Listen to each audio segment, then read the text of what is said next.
Comment un petit village est devenu un empire mondial? À son apogée, Rome contrôlait près d'un quart de la population mondiale.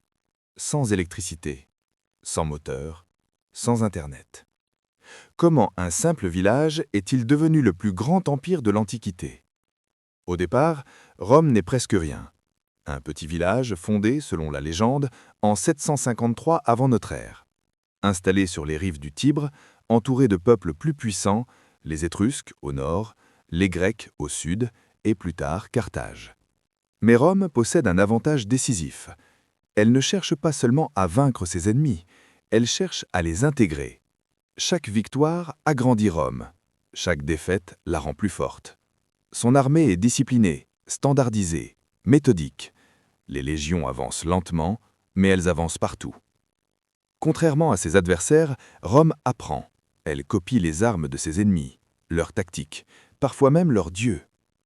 Rome ne conquiert pas vite, elle conquiert durablement. Mais conquérir ne suffit pas, il faut gouverner. Pour maintenir un empire immense, Rome construit des routes, des ponts, des aqueducs, un réseau qui relie l'Europe, l'Afrique du Nord et le Proche-Orient.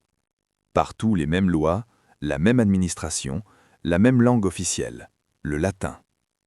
Les élites locales peuvent devenir citoyennes romaines. Les villes imitent Rome, bains publics, forums, amphithéâtres.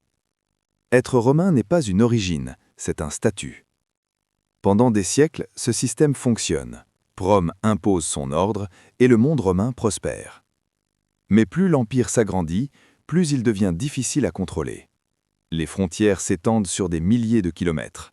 L'armée coûte de plus en plus cher. Les empereurs se succèdent, souvent par la violence. Ce qui faisait la force de Rome devient peu à peu sa faiblesse. L'empire est trop vaste, trop complexe, trop fragile.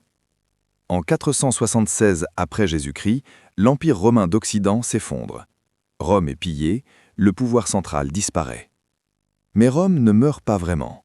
Ses lois survivent. Ses routes sont encore utilisées, ses idées traversent les siècles. Même aujourd'hui, nos villes, nos langues, nos institutions portent encore l'empreinte de Rome. Rome n'a pas dominé le monde par la force seule, mais par l'organisation, l'adaptation et le temps. Et si l'histoire de Rome nous apprend une chose, c'est qu'aucun empire n'est éternel, même les plus puissants.